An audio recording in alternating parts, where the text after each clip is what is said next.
That would generate somewhere in the neighborhood of $7,000 to $8,000 a year. We would use a third-party billing agency that was paid based on their collections. So there would be no out-of-pocket expense for us.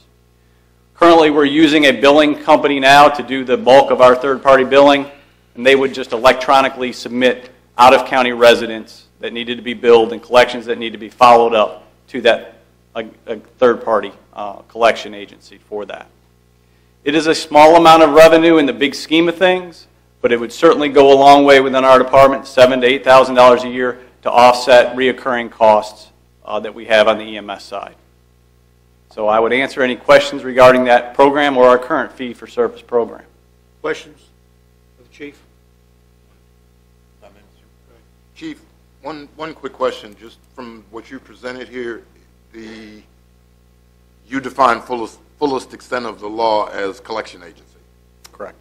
Which theoretically means you can get a judgment against somebody, but you don't necessarily get that money even though you get a judgment. But that's as far as we push it? The process that I'm recommending would be pushed to that point, and they would advise us, does this individual have the assets for us to go after? Okay. They would seek to make sure that that individual has assets that could pay this bill, that the bill warrants that kind of cost. We would have to incur additional costs to get an attorney involved at that point, and we would make that judgment based on their bill. Okay, because that's one of the points. And then the other point is it looks like the collection agency gets 10%? They get 27% is what I've got down here. Right. Of what's elected. SCA collection fee of 27%. Okay. That's correct. And that is for illustration only. We haven't gone out to bid. This was the highest one we got back when I did a little sample, so some are charging 23. And so basically you're saying what we would get back would be this or more because you used the highest one yet. That's correct. Okay. Thank you, sir. Other questions of the Chief? Thank you. Thank you. This is the first reading. Or do we have to have a public hearing? Okay. How does the board wish to dispose of this item? Mr. Chairman, I make a motion that we accept the proposed change in the EMS fees for service program. Is there a second? Second. Motion by Mr. Underwood, seconded by Mr. Black, that we accept staff's recommendation as far as changing the EMS fee for service program. I guess I just have one comment, Mr. Chairman. We're actually going to go after somebody for a fee all the way to court potentially. Well, that's what he's saying. He's saying that they will determine at that point whether it's economical to do so. Even though the third-party billing agent that we currently have actually, how far do they go? They give you 2 bills, sir. We do soft billing in this county for everybody. They send you 2 bills, and that's it. That is out of county is what? Out of county is 2 bills too, and that's it? 2 bills, that's it. That's why that's an untapped piece of revenue that kind of fell through the cracks. Second letter, out of county. And does that go to insurance companies or individuals? This part that we're proposing would go to the individuals. Insurance paid their portion of it, but insurance doesn't pay the full portion all the time of the bill. And that's the part we'd be going after, any copay that the individual would have to pay. Because our taxpayers are supporting the system. And they're essentially, if you're not a taxpayer within this county, you're reaping some degree of benefit from our services. Okay. Other questions, other discussion? All in favor of the motion, please vote by saying aye. Aye. All opposed, nay. And the motion is carried. Thank you, Mr. Chief. Item 7 is approval of proposed repairs to solid waste roll-off truck. You have a executive summary in your board packet this evening and recommendation by the county administrator.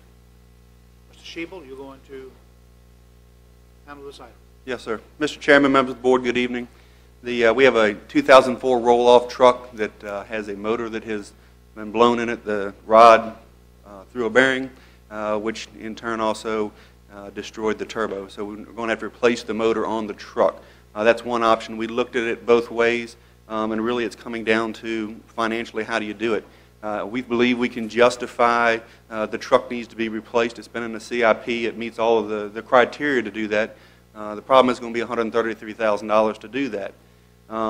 We were able to save funds from what we've done in the past is by doing that and bringing that cost down by about $30,000 because we would reuse the current hook that's on the back of the truck. the way the truck sets right now, it's worth about $5,000. So it's hard for us as staff to justify putting a new engine at $25,000 into a $5,000 truck. And once it's got the new motor in it, it's worth $25,000. So you've invested basically what it's worth. So staff's recommendation, looking at all of that, was to recommend a new vehicle for $133,000. We did get repair quotes also, knowing that number was a significant amount of money in this upcoming budget, and the low quote that we had was for $23,732. We did get another quote from a vendor that was a little bit higher than that. Without him actually looking at that, that's the best they could do. The vehicle would have to be towed to get an accurate quote, about $450 each time we put a hook on that to move that. So if you ended up towing it somewhere and got a quote and that wasn't the low bidder, then you'd have to tow it back to wherever you were going. So we just did the two quotes and kind of resting that on the board. Staff level, we recommended replacement of the new truck due to the meeting the criteria. County administrators recommended that we repair the truck as it sets. Questions, Mr. Shebel? Mr. Thomas? Mr. Cheeble, first of all, I applaud the work you did, as far as getting it, and I see a very detailed estimate from the original guy, and then I imagine the second one would just say, yeah, replace the engine, whatever it was. I think you did a great job. Take a step back now. We're using the truck that we had out of service. It's actually, that truck was actually transferred to the wastewater treatment plant and is actually their vehicle that they use for moving the sludge boxes at that organization. And it's kind of been used as our backup truck. So if we get a truck down, there's no way I can operate with two trucks. And now it's even more devastating to us now that we're doing all of our recycling in-house. So I would have had to rent a vehicle. So if I've got a truck that goes down now, I'm going to have to rent something on an emergency basis or bring in a contractor to move boxes for me. So that truck actually belongs to utilities. And it's not like you can go to Hertz and say, I need a roll-off truck. No, it's really hard. What we'd have to do is, because we're using a hook lift, it's even harder. If we had a cable truck, we can find those a little bit easier, but hook trucks are harder to find because not many people have those. Okay. The other thing I would add to that is that backup truck has over 500,000 miles on it as well. So and it's actually 4 years older. The backup truck is basically something that we're going to say, okay, it's wastewater treatment from now on. My thought is, like you said, it's 133 or 23,000. I would like to buy the big box of Cheerios, but I can't afford it. If I invest this 23, this is eventually going to be my backup truck because I'm going to look to find 130,000 to buy a new truck later. Right. And you think this one would be sufficient as a backup truck at wastewater treatment and or? Yeah, I mean, we end up having repairs. I mean, our repair cost, 08-09 was $40,000. 09-010 it went to $51,000. 010-11 we were at $54,000. This year we haven't got quite all the bills in for this year or this past year. We're going to be knocking on the door of $60,000. So we're definitely seeing our repair costs go up on these vehicles as well because of the mileage. So we're looking at that. Fuel mileage goes down as the vehicles get older as well. And then you've got the possibility of the transmission going or the rear end going or other issues. So I mean, when you're looking at it and at the mileage in the year, I mean, it's beyond its usable life. I mean, we can put a motor in it and hopefully get another couple years out of it if we're lucky. But you just said something that's making me think harder. If I spend this, and there's no guarantees on anything in life anyhow, but if I spend this $23,000 to put the new engine in, by the time you drive from Milford back to Bowling Green, the transmission could blow, and I would be, again, in the same boat, looking for another $10,000 for a transmission or something. Right. My original recommendation was in talking to Joey, was that we just needed to try to buy a new truck. It comes down to dollars, and you're definitely taking a gamble when you spend the lower amount and replace the motor in an old truck. Do we have, Alan and I talked about spending $133,000 in July of the new budget, and that's where we just weren't comfortable making that recommendation. We would, and it is a gamble, and it could very well be that they drive away. We're going to put a new clutch in it, and a new motor, and a new turbo, and have the powertrain pretty good. The transmission, we're not in and out of the landfill. It's mainly a road truck, and hopefully the transmission in the rear end will hold up, and we'll get a couple of years more service. And we're probably back at trying to figure out how to budget for a new truck because the fleet is definitely aging. I just wasn't comfortable. Obviously, the board wants to buy a new truck. We will certainly support that from our end. We believe we need a new truck. We just don't believe we have the money on hand to buy a new truck, and I guess that's what it came down to as far as our recommendation. So it's not that we're at odds over this. I'm in 100% agreement that I would have recommended a new truck, and then invest this much in this one is not where I'd want to go. But I just don't think at this time it really blew up at the wrong time. If it, could have happened more during budget time, we'd have had a little bit of time to have understood, to put some money aside for it. But I'm still stuck to, I think it's a gamble, but I think it's a gamble that we should try to make. Yeah, I agree. I've actually personally lived this and got the small box of Cheerios, so yeah. Other questions? Okay. So we're using a backup truck now is in place of this truck? Yeah, we've got a truck that gets used. It doesn't get on the road very often. It's used in the plant itself for moving the sludge boxes around, and then it's used in case we do have one of our trucks go down in solid waste. It's then used at that point. It was actually taken out of service because it's a 2001. It's got 537,000 miles on that truck. And then the other two trucks that we have that we currently use in the fleet, or both of those are, one of them's 193 and the other one's 224,000 miles. So both of them have met half of their life at this point already as well. All right, any other questions? How does the board wish to dispose of this item? Is there a motion to approve the repairs, or how does the board wish to? Mr. Chairman, I make a motion that we approve the proposed repairs to the solid waste roll-off truck. Is there a second? All right, motion by Mr. Underwood, seconded by Mr. Thomas, that we approve the $23,732.42 for the repairs to the truck or something in that neighborhood. Discussion on the motion. All in favor vote by saying aye. Aye. All opposed, nay. The motion is carried. First reading of an ordinance to establish tourism zones in Caroline County. Ms. Beard, it's good to see you this evening. Mr. Chairman, members of the board, and senior staff, good evening. We have an opportunity. Through the governor's initiative, tourism now has an opportunity to create tourism zones. These zones are specifically designated to encourage tourism-related type of businesses in areas of the county where you would so desire. Through Mr. Fincham's efforts and Mr. Wilson's efforts, we've crafted this ordinance that would help us to attract tourism types of businesses or enhance our existing tourism opportunities.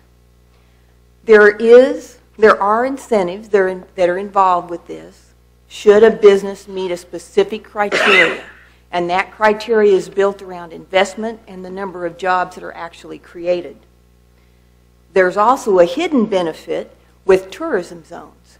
Should a jurisdiction establish a tourism zone, we do have to submit it to Virginia Tourism Corporation so that they can indicate that we are in compliance.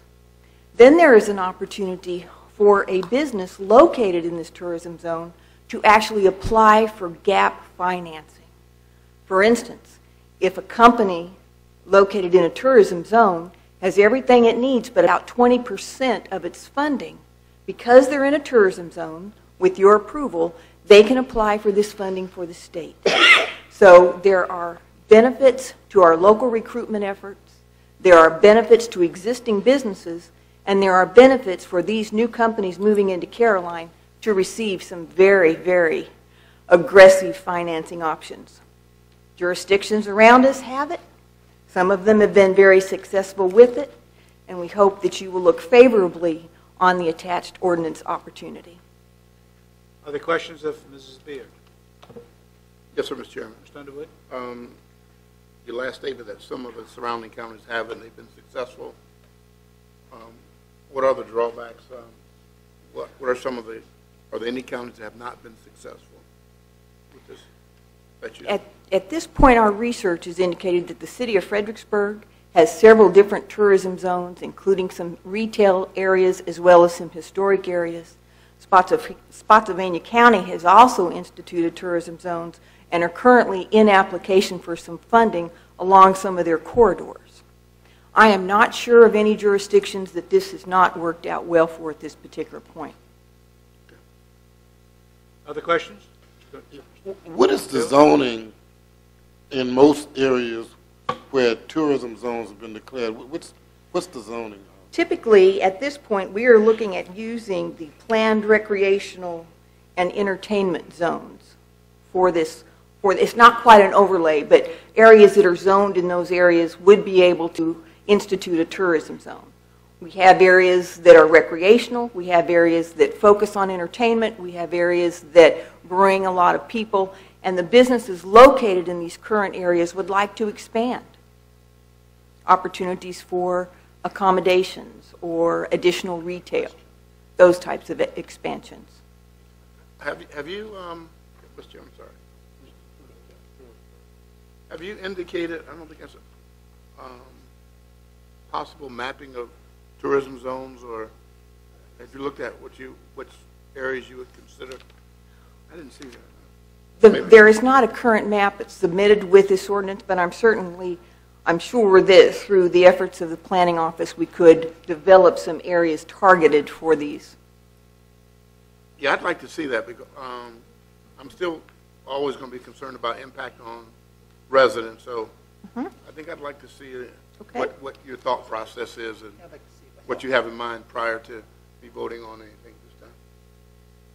All right. Ms. Beard, could you give us, because we all have different perspectives. Sure. Could you just give us an idea of what's considered a tourism-related business?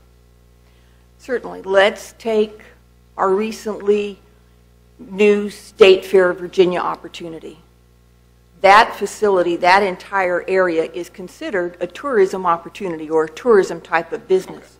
Should that group want to do any expansion on site, and if they are in this particular district, then they would be able to apply for funding that if they had 80%, the state would put in the 20%.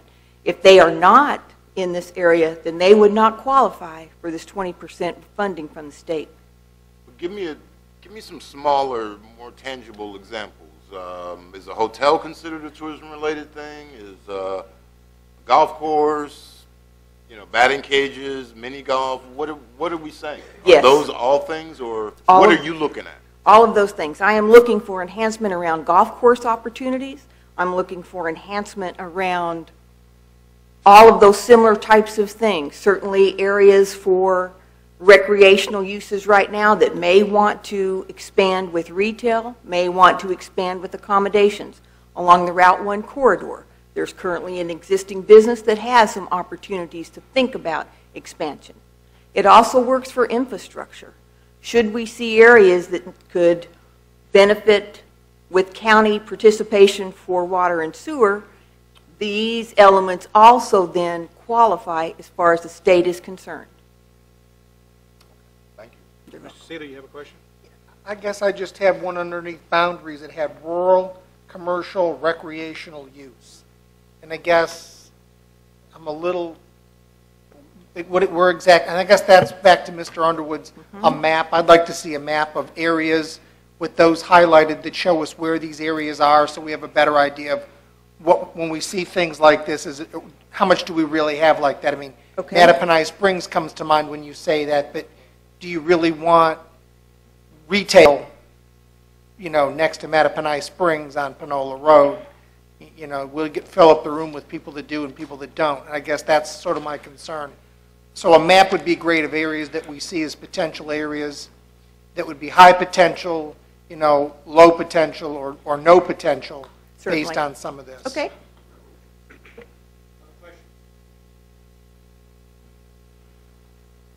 Ms. Beard, thank you. Thank you very much. We appreciate you coming, and you're going to get the map Yes, sir. together, and this is the first reading on this particular ordinance, and so we will have to get, we'll go to second reading, but we'll get the map in the meantime, and hopefully we'll go to the public hearing after that. Certainly. Thank you. Good evening. Thank you.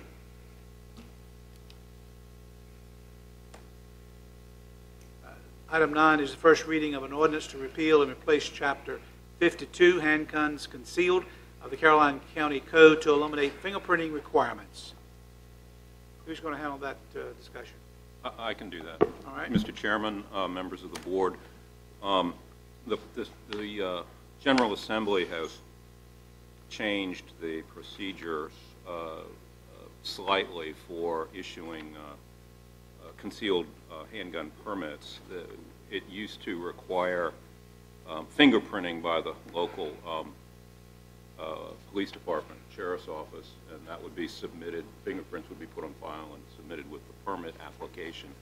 They've taken that requirement out of the state code, and therefore we just need to conform the county's ordinance to the requirements of the code, because the county doesn't have the authority to add additional requirements to that. So essentially the only thing left of the ordinance would be a requirement that a fee be paid with the permit application, again, in the amount that is permitted by the code. Questions, Mr. Emerson?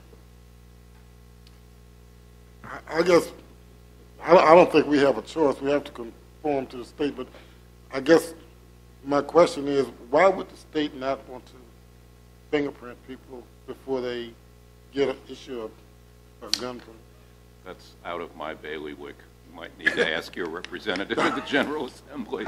I mean, it just seems like with all going on, you know, I don't know why they'd want to do that, but that's fine. Hold on. I've never been printed. All right, thank you. No questions. Does the board want to go to a second reading, or you want to go to public hearing at the next available meeting, which would be the first meeting in... I think this one, we can go to public hearing. All right, is there a motion to go to public hearing So on moved, August Mr. 10th? Chairman. Second, Mr. Chairman. All right, motion by Mr. Thomas, seconded by Mr. Underwood, that this issue will go to public hearing on August 10th. I believe that's the date. Do we Is it the have, first meeting in August? 14th. 14th. Sorry about that, August 14th. do we have, Mr. Chairman, if I could ask for an extra, I mean, I'm sure we got it, but I was looking on the state police website, and they say, I'm sure sheriff knows, the circuit court of the county is what issues those. So can, when the staff puts those together, if they could give us the application process, just so we'll know what we're doing totally? Because I mean, we can find it, but if you put that in, I appreciate it. All right, sounds great. Discussion on the motion? All in favor, vote by saying aye. Aye. All opposed, nay. Motion's carried, and this will be a public hearing on August 14th. Item 10, proposed pay adjustments for certain part-time employees. At the latter stages of the budget process and the adoption process, it came to the attention of the board and was a recommendation to staff to develop a increase for part-time staff. What we put together and looked at was a fairness issue. We had a lot of folks, and I've talked to some of them since I've been here, that have been here a number of years, and minimum wage pretty much caught up with them, and they're making minimum wage or barely above it. And so we hire a new person that's brought in at pretty much the same pay as somebody that's been here, I know one example, over 20 years. And so we thought was a fairness issue, so we developed a procedure that is tiered with years of service.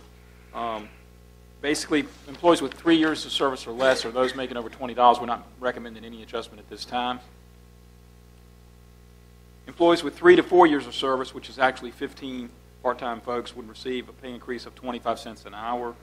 5 to 9 years of service, which is 24 employees, would receive an increase of 50 cents an hour. Employees with 10 to 14 years of experience, which is 7 employees, increase of 75 cents an hour. Employees 15 to 19 years of experience, which is 4 employees, would receive $1 an hour. And employees with 20 years or more, which would be 3 employees, would receive an increase of $1.25. The bottom line of that is the cost of that's about $36,000.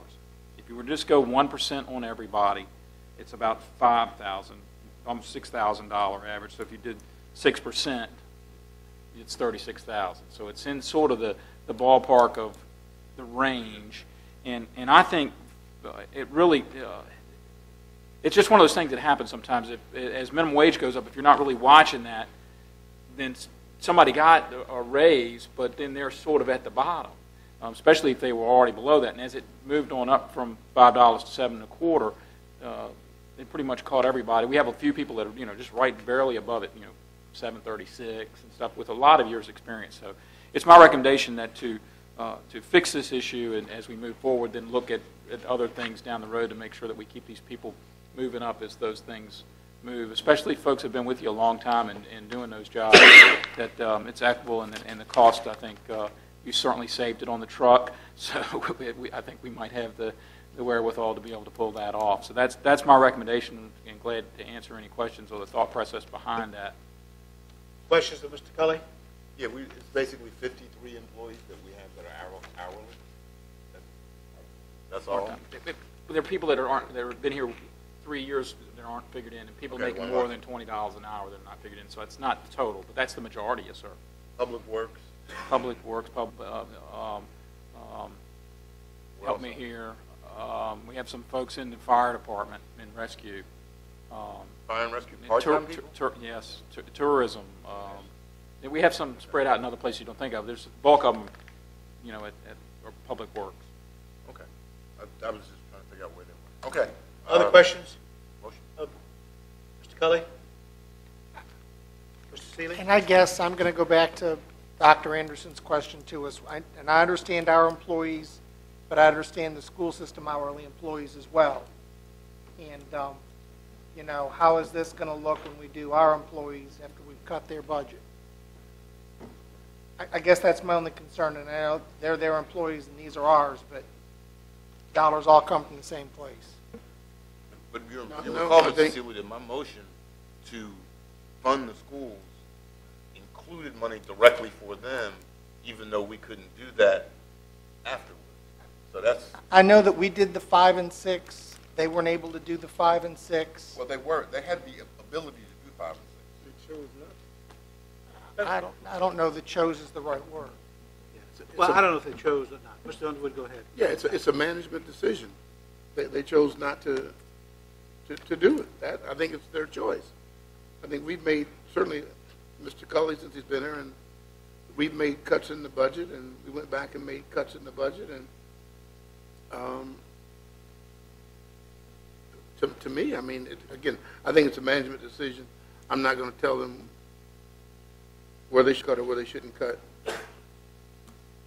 That was their choice. I think the employees deserve, and they haven't had a pay raise in I don't know how long. So, cost of living is. I agree. These people need a raise. These school people need a raise. They all need a raise. They all need a raise. I just can't control the school folks.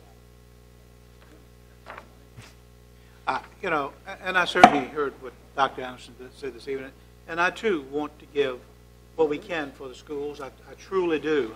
I have some good friends that are bus drivers or certainly work part-time for the school division, and I want to do what we can for them. The fact is, we go back to the $350,000 cut, and we've heard that many times. And I know it's been said that the board promised level funding and didn't live up to the promise. The way I look at it is the fact when we said level funding, I didn't specify where the funds were coming from, whether it be local level or state level or what have you. And as we all know, the state changed the composite index percentages for Caroline County. And as at least the one sitting up here knows, that when the composite index changes and it increases, that means your county has become more affluent.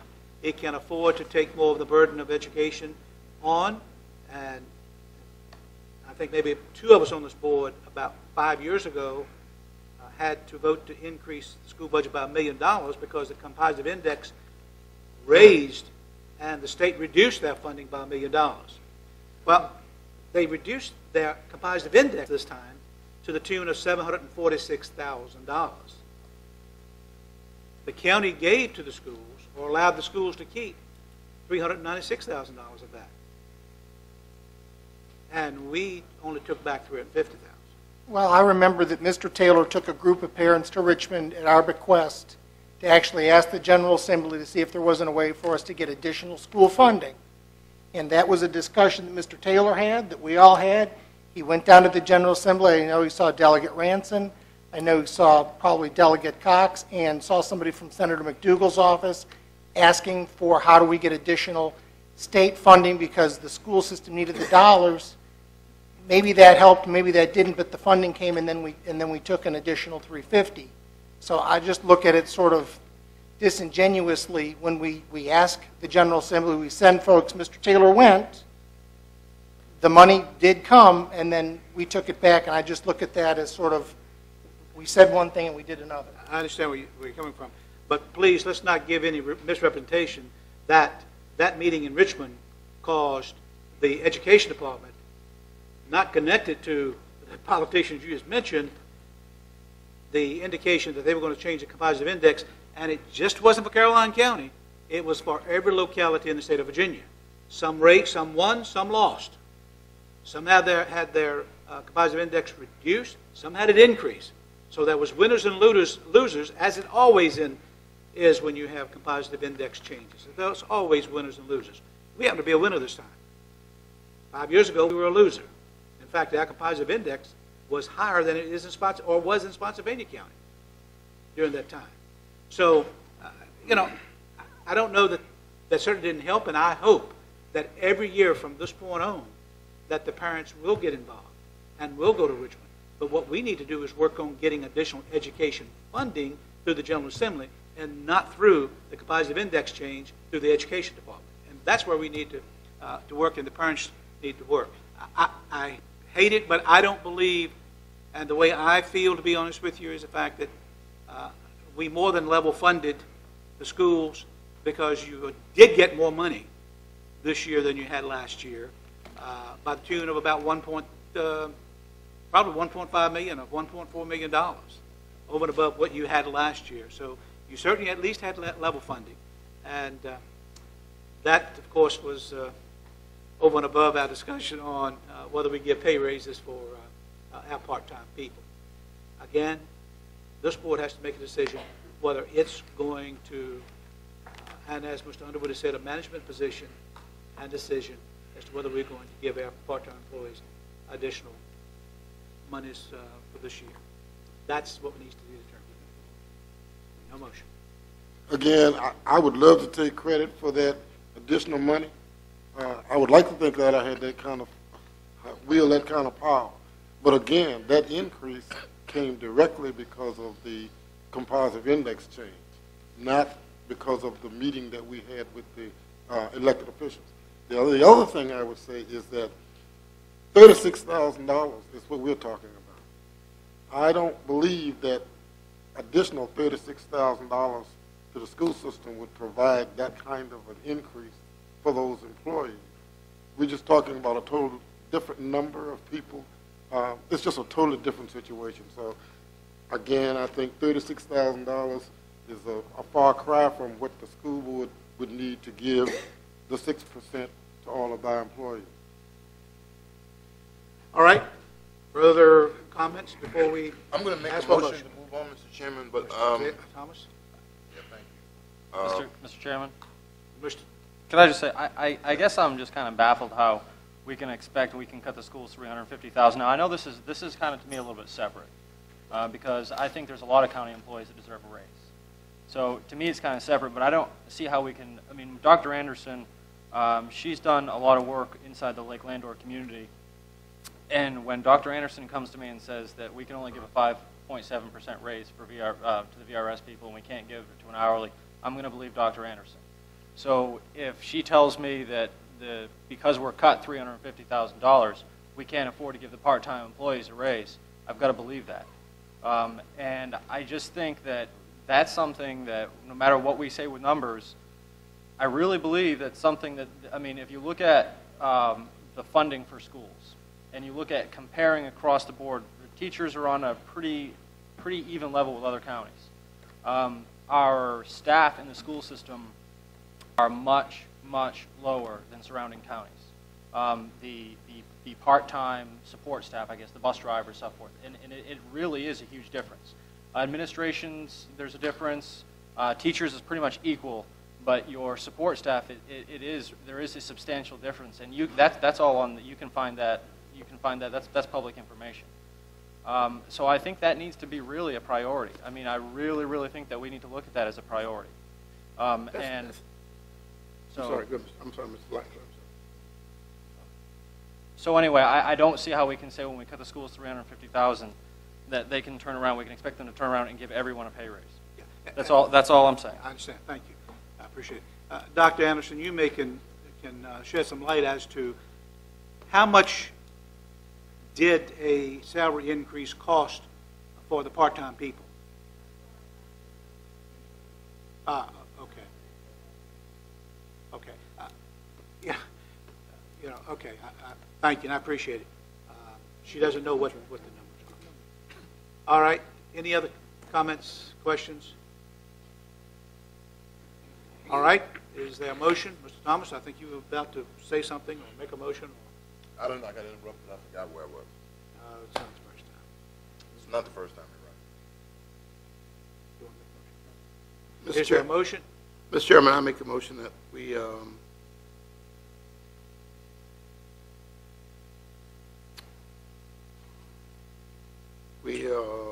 adopt the proposed pay adjustment for part-time employees. Is there a second to that motion? I'll second the motion. Motion by Mr. Underwood, seconded by Mr. Thomas, that we adopt the pay scale or pay adjustments for part-time employees that have more than 3 years and make less than $20 an hour. Is that correct? Or is it $20 and less? Or But is as it less than presented by staff. Okay. All right. Discussion on that motion. All in favor, vote by saying aye. Aye. All opposed, nay. And the motion is carried unanimously. Informational calendar items, Mr. Cully.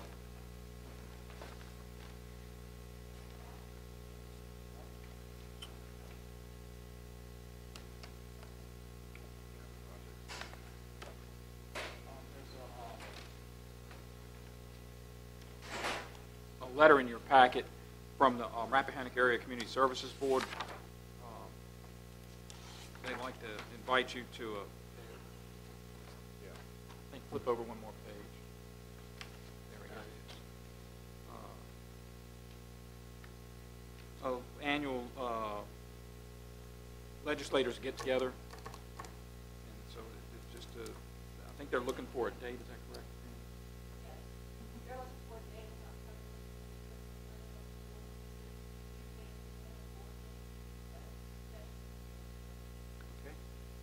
Be done here in their building. High school? Across, Yeah. at their building that they have across from the high school. Okay. All right. Is there a concern or an issue with having it on the fourth Tuesday? That's fourth Tuesday in October. Fourth Tuesday of October, that's correct. All right. August, there's the National Night Out. August what? The 7th. August 7th. Obviously, we've already talked about the fair going on starting tomorrow. Okay.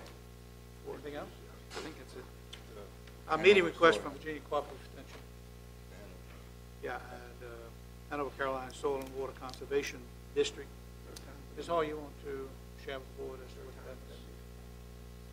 We have received a request from the local extension office and the Hanover Carolina Soil and Water Conservation District to host a dinner of locally grown foods that will be prepared by the growers, presented to the Board of Supervisors at 5 o'clock sharp prior to the second meeting in September. In the EOC, it will last no longer than an hour. They want to emphasize the importance of agriculture in the county. They have done this for Hanover, and they're doing it for other localities, and would like an opportunity just to share with you. Okay. The board heard what Ms. Hall had to say about that. Second meeting in September. Closing board comments. I'd like to welcome back Mr. Emerson. Having been out for several months now, I guess, with surgery, and he's recovering quite well, and it's good to have you back, Ben. Mr. Black, do you have any closing comments? None. Mr. Taylor? No, I don't. Mr. Underwood? No, sir, Mr. Chairman.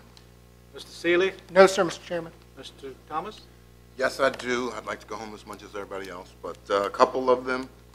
One is I followed up with Mr. Fincham on the property maintenance issues, Yes. and our process is to actually have the board agree to approve.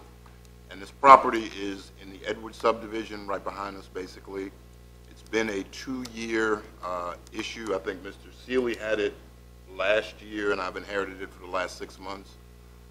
It's a case where they need to cut the grass, remove all the trash, garbage, and in the case of the last couple of days, there's now a tree laying on the house. And I have to ask the board's permission to have staff move forward, so that's what I'm doing. And as Mr. Fincham said, if compliance is not achieved, then staff is authorized to have the property maintenance issues abated with the cost of abatement charged to the owner. So if I could have the board's concurrence to at least move on that one. It's owned by the bank, I think. I will take a vote. You're going to make it in the form of motion? I'll make that in the form of a motion. Is there a second to Mr. Second. Motion by Mr. Thomas, second by Mr. Black. Discussion on the motion. All in favor, vote by saying aye. Aye. All opposed, nay. Motion's carried. Thank you, Mr. Chairman. Secondly, in our budget issues, we didn't approve and haven't actually documented the second million or the $1 million for the Bowling Green School project. So their project is basically funded at, or $1.5 million. It's funded at $9 million. We haven't officially made that motion to give them another $1.5 million. So I just want to bring that up. So at some point we do. I guess that'll be on our next agenda item, if you'd like. Yeah.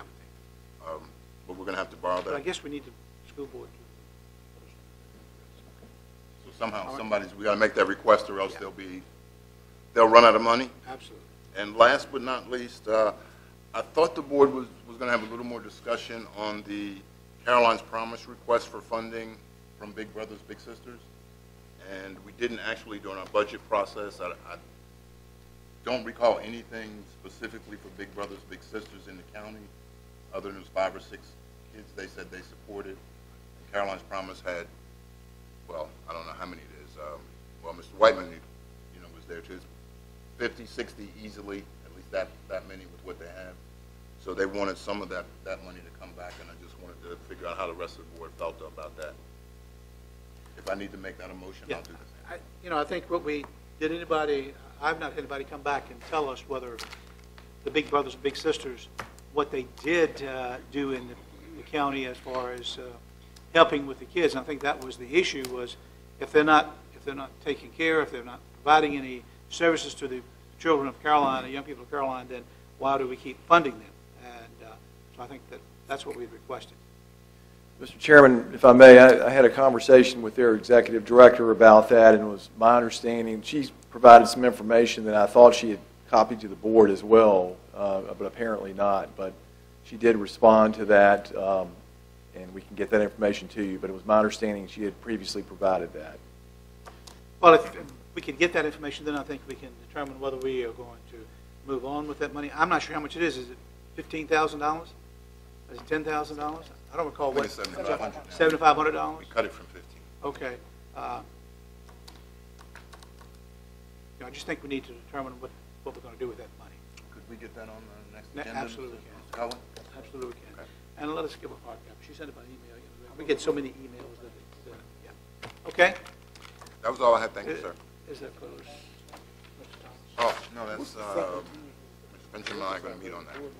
Yeah. Close meeting. Okay.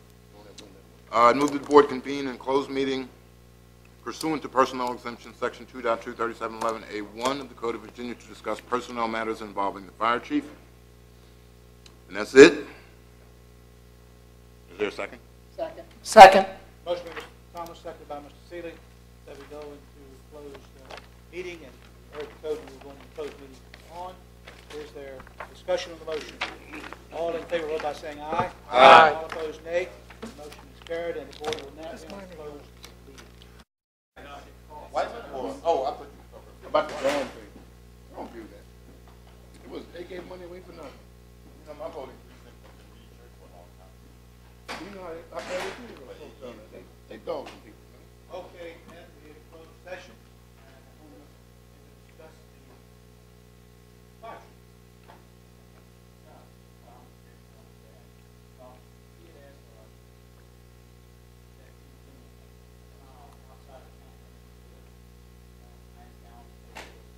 Come out of closed session, closed meeting.